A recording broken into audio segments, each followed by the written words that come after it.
Previously on the Displacement for the Dream Diaries. Okay, the neighborhood is already looking a little sketchy. I'm Tonya. Hi, Tonya. Sure. There's rainbow shark growing. Oh wow, and there's kale, and I see some strawberries running along the ground. Right. I have to feel safe. This is kind of like a reality show. It's a real life show. And even I don't know what's going to happen. I'm living in this real life show with you guys as you're watching. I closed my successful business to follow my dream. TKO Skin will be closing. It took me around the world, but I landed in a hot seat. New York State levied my bank accounts. I'm living in my car. Thank you for believing in me. Now I'm working to get out of my car to spread love on TV. I love yourself. I don't know. I have to try. Nothing will stop me. Displacement for the Dream Diaries. Today's Displacement for the Dream Diaries.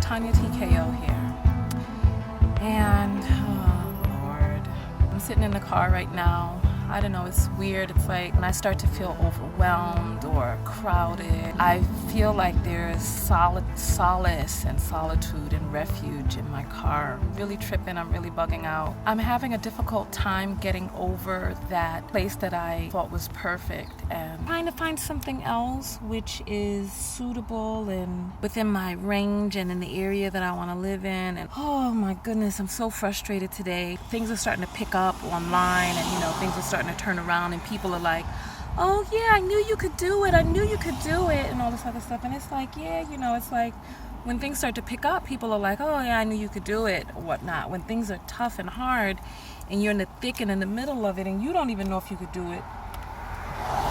Right now, I don't know what's going to happen, and I'm frustrated, and I'm tired, and I'm forlorn, and I'm aggravated, and I don't know what's going to happen. I can't see what lies on the other end of this, and I wish, in a way I can, because I know that everything is going to turn out all right. But it's like right now, when I'm in the middle of it, when I'm in the thick of it, people don't realize with the series, I'm living it too. I'm living it every day. It's me. I'm living it. I don't have the script. I don't have the blueprint. I don't have the code. I don't have the ending, and I don't know what's going to happen. And I don't know. Frustrated because I'm tired of being in the middle of this. I want to get out. I want to get out on the other side of this, and I just don't know what's going to happen around the next turn, around the next corner, around the next bend. It's like you people are in suspense. I'm in suspense too. I don't know what's going to happen. I don't know what's going to go down. I don't know how this all ends. And I think that that's the frustrating part for a lot of people, trying to figure out, how does this all end? What happens next? Is this the right decision that I'm making? Should I settle? And I guess that's the big question. How do you know whether or not you're making a smart decision and taking what it is that you have, or whether or not you're settling and what you really want is out there somewhere? You know what I need to do? I need to meditate. It's kind of hot, but I need to close the outside world out, and I need to meditate. That's why I came out here, to be in my own energy. I'm going to do that right now, because I'm feeling so untethered. I'm feeling so ungrounded. So let me meditate real quick, and I'll see you guys in the next video. Peace. While I was meditating, the decision was made for me. I went to follow up with the real estate agent, and when I went on to Zillow, the house wasn't listed, it wasn't there. When I clicked in my favorites to find it, it seems that the house was sold. So it wasn't rented. The house was up for sale while I was looking for it, and it was sold. So I don't know why they were looking for tenants, or if they were trying to get a tenant in before it's sold, I don't know. But when I called the realtor and kept following up with him, he never answered, he never responded to my phone calls or my email, so I don't really know what happened with that, but the decision was made for me. It wasn't the right place for me.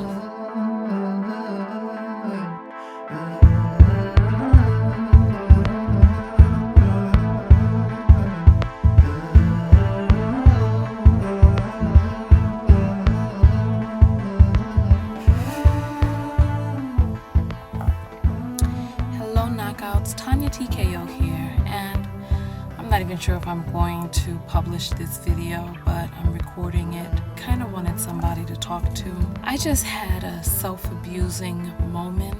Well, more than just a moment. I'm in the process now of self-abuse, and I wanted to say this out loud so that I could have a witness to it. I was feeling really low, and one of my triggers was hit yesterday, and I've been kind of processing that over and over in my mind. And then today I broke down and I started self-abusing. If I were a cutter, I would have cut myself. If I were a drug addict, I may use drugs. However, I have an addiction to the chemical processes of food. And when I start feeling like the high pressure, or I need like this satiation on the inside or some comfort or release, I eat. And I've been doing really good lately, with going to the gym. And I don't know, just today I was like, I just want a little, some chips and some chocolate. I went to the store. And I like dark chocolate, but I couldn't find dark chocolate. Ended up getting some milk chocolate. 3 different packs of milk chocolate. I'll show you. This is one of the ones that I ate. Hid it in the glove compartment because I was like, I want to keep it away from myself. Here's another pack. And I got a bag of chips. Another bag of chips. A bag of popcorners. Another bag of popcorners. I got 2 bags of this. I ate one already and threw the wrapper away. And I ate 9 of, I'm so embarrassed. I ate 9 of those seaweed things. I'm making this video because I want to break the cycle. I want to break the cycle of self-abuse. I can't keep doing this. I can't keep doing this to myself. I know that I don't like being heavy. I also, I got some vegetables and stuff. I did. When I went and bought a whole entire tub of cream cheese, a bag of bagels,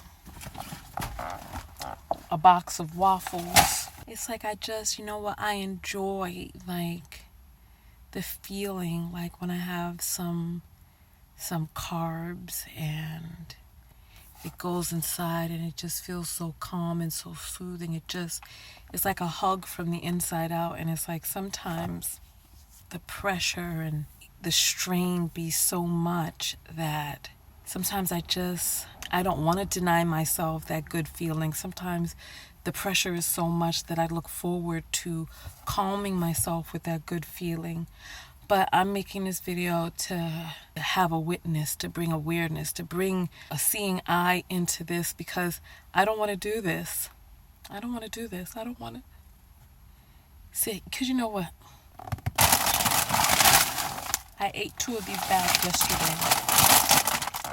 Then I came back to the store today to get 2 more bags, and I can't do this. I don't want to do this. I am going to find a different way to deal with my pressures. I'm going to find a different way to get release. I'm going to find a different way to satiate and soothe and calm myself. I'm going to find a different way because I don't want to do this anymore.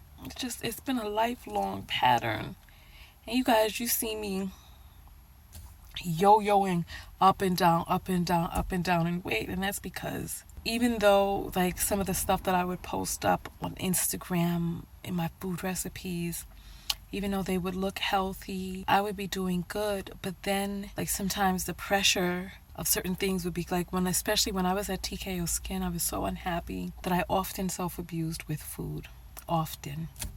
And it's like sometimes the pressure or the pain or the discomfort would become so much that I would have to, like when I was at TKO Skin, I started gorging myself, even past the point that I was full. It was like I wasn't even eating for pleasure at that point. It was like I was eating for pain.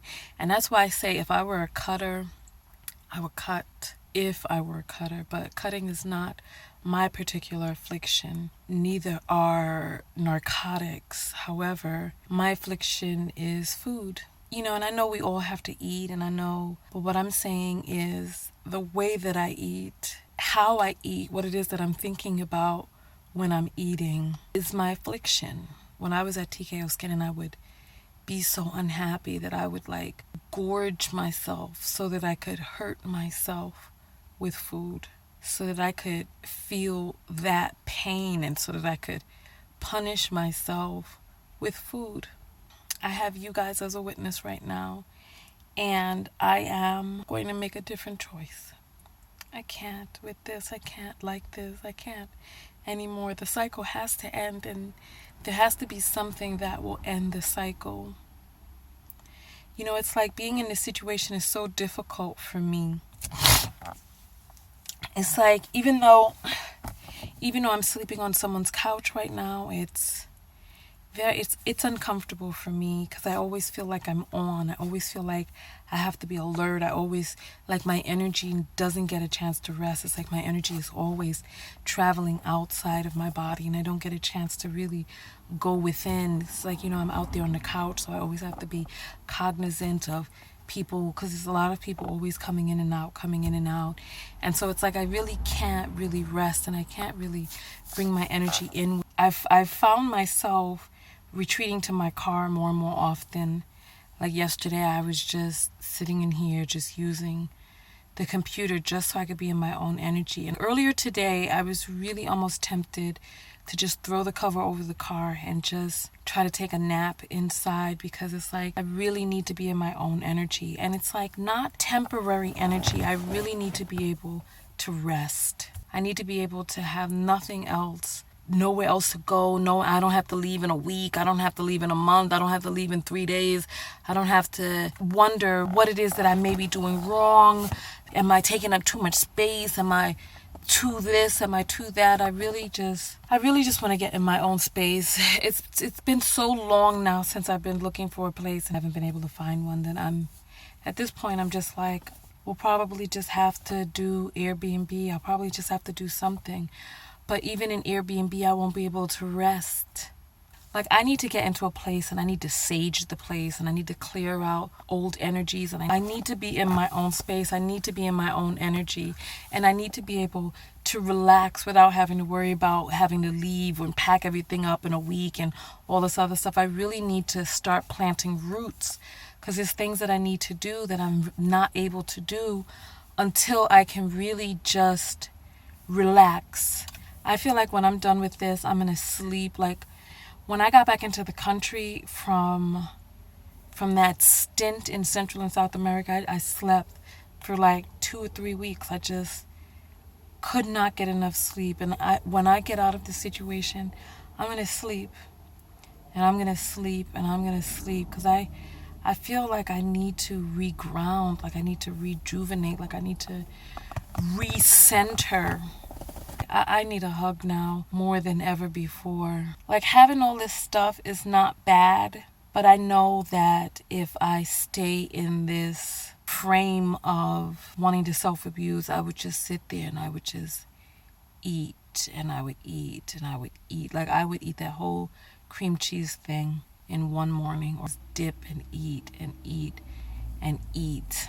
But I'm not going to do that this time. I mean, I've already bought the stuff. So I'm going to give the chips away. I'm going to see if I could give the chocolate away. The rest of the stuff, just moderate and try to eat slowly, but not gorge and not to self-abuse. I'm happy that I made this video, because having a witness, you know, just shining the light on it, there's a healing and a freeing in that.